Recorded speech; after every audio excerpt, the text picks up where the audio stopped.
Good morning. So how to renew your metabolism and level your hormones. Can you do that? That was a question I had this morning from one of the ladies actually who said they've seen something going around online that says about certain exercises, certain meal timing and all that stuff that will renew your hormones and everything like that and help you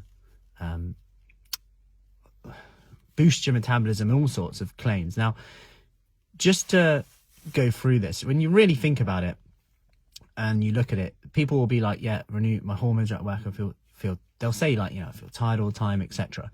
And the reality is when you dig into these, as we do in our Kickstart one-to-ones, most people are actually in need of a good night's sleep for one.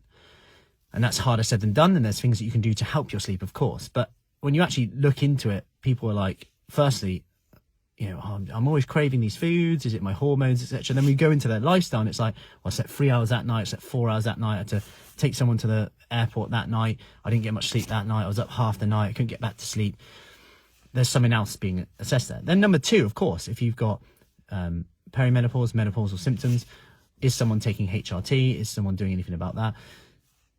There's that in there as well. There's another factor in there. Now, to make bold claims like this certain exercise will level your hormones or eating at this time of the day will level your hormones is a really, really bold claim. And I'd love to see some evidence of that. Now, there are some things that, of course, that are going to help, and they'll probably go to these things, and I could probably sum them up in a 1 minute. So I'd imagine that they're going to say get more protein in their diet and do some resistance exercise, because we know that research shows that as we age, menopausal or not, we lose muscle as we age, unless we do something, use it or lose it, and keep that, and that stimulus is there. And we know that we don't metabolize protein so well or absorb protein as well as we age, and our requirements slightly go higher as we age. And actually a lot of factors come into this, and we often end up eating less protein, whether that's because of other medications which can cause stomach issues or reflux and things like that often actually put us off eating the protein,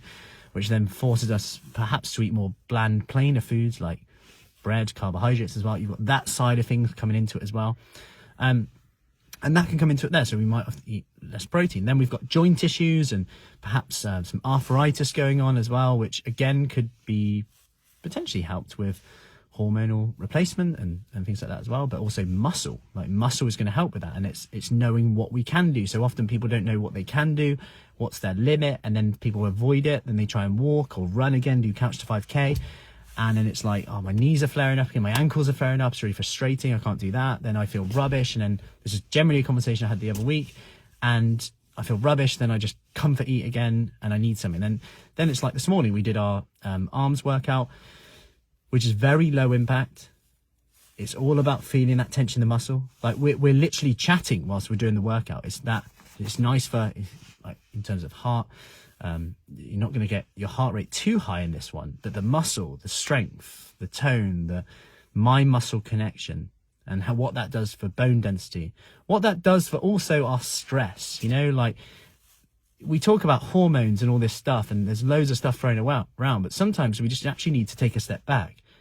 Can we focus on our recovery a bit more? Can we actually do a workout where we arrive, we feel the muscle, feel that tension, and we leave not feeling absolutely exhausted? Because let's face it, life can be demanding as well. If we're adding in stress constantly on top, this could be the issue as well. And then we end up overcompensating. I worked so hard this morning, so I'm going to overcompensate and eat more. And there's another factor in there. Is it that we sometimes push ourselves too much on certain days where actually we need a different style of workout? Actually, we need to work at your pace. This is something that we're big on at Fruci Fit, in that your pace is the right pace on here. We work on a one-to-one level with this to make sure that you're doing this, to make sure that you're finding your pace. And of course, we're only ever a question away from this, and that's the key thing. So if you've seen that, because a few ladies have said to me now, what's this hormone diet, what's this? And speaking of which, we've got Q&A this evening with a PhD researcher from Oxford University who is coming in tonight for our members Q&A, and it's all about fasting. He spends his days, evenings,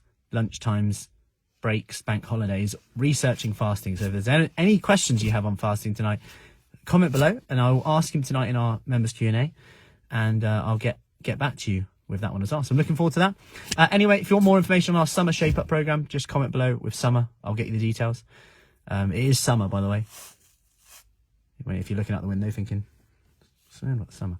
It is going into summer now. So anyway, I will see you later. Have an awesome day and take care.